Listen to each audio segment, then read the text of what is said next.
The NBA is a star-driven league. We all know that. The NBA is more reliant on superstar players to generate interest in television ratings than any other league.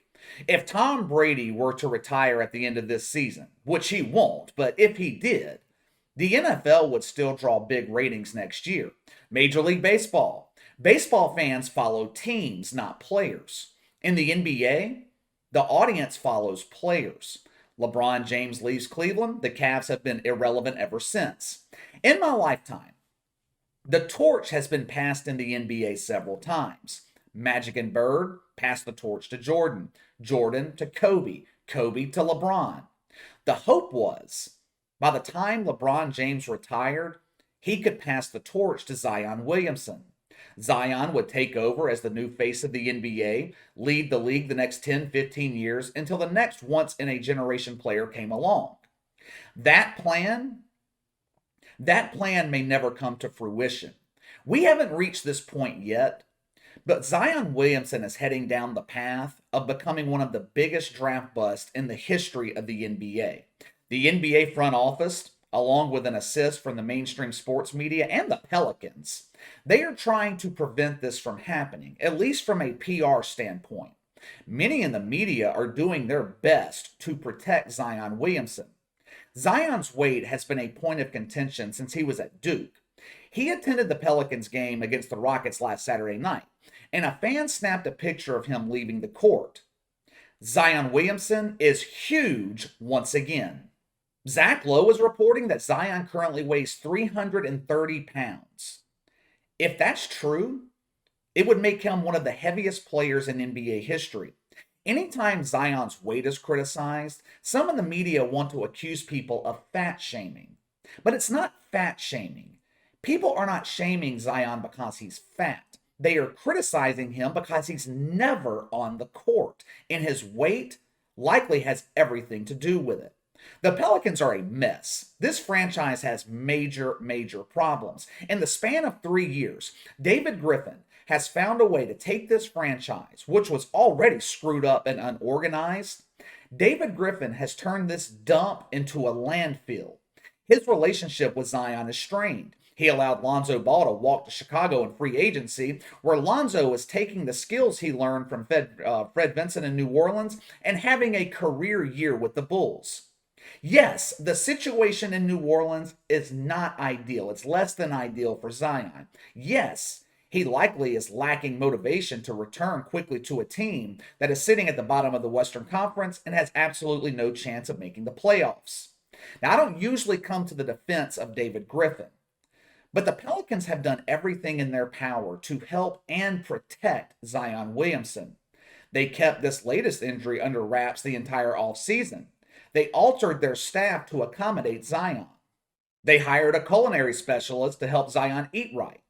David Griffin has petitioned the NBA front office about how Zion gets the shit beat out of him during games, and he's not protected by referees like other star players.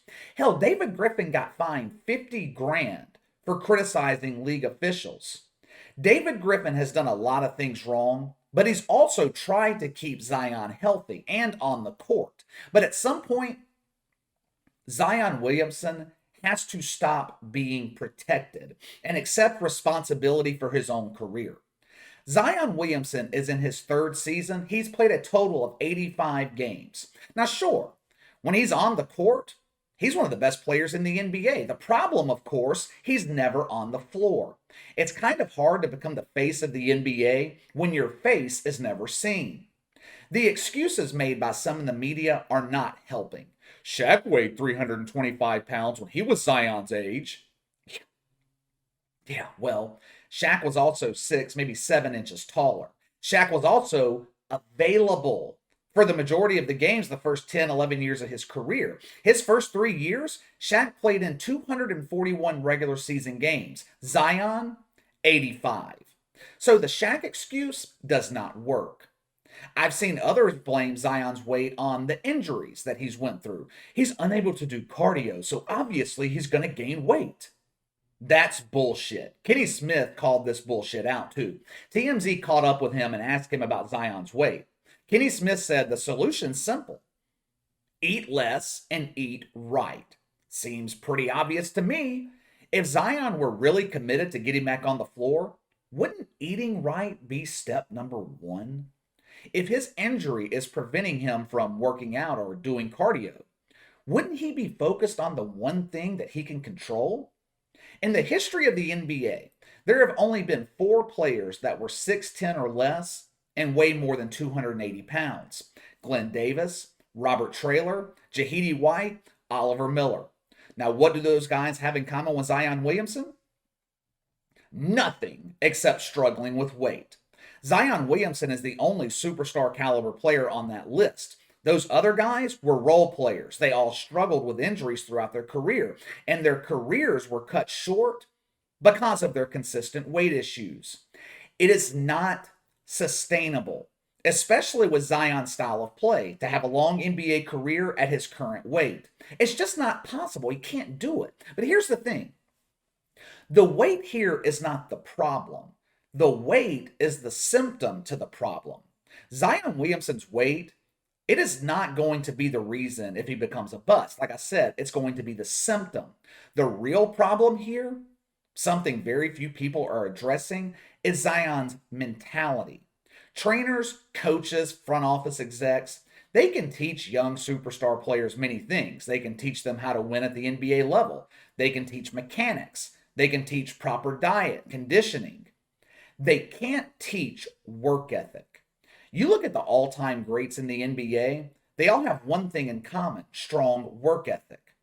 Kobe Bryant would have been a good NBA player on talent alone, but Kobe is a legend because of his work ethic. Michael Jordan, same thing. LeBron James, same thing.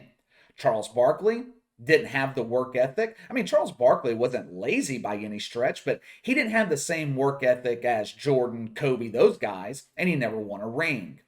Zion Williamson being consistently overweight, to me, it signifies lack of effort, laziness, poor work ethic.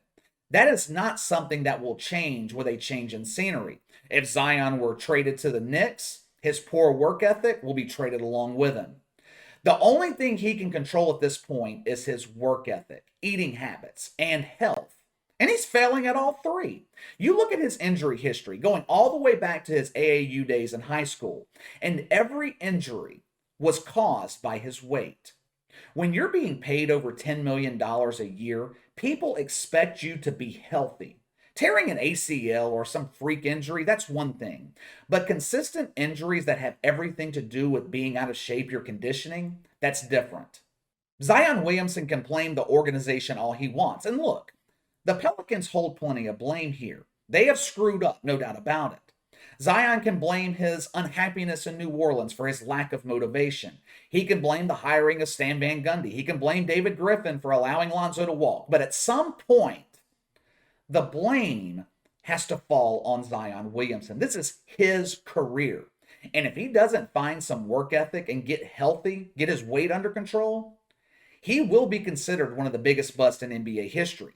It is established a legacy or bust for this kid. A career as a role player, that's not going to cut it.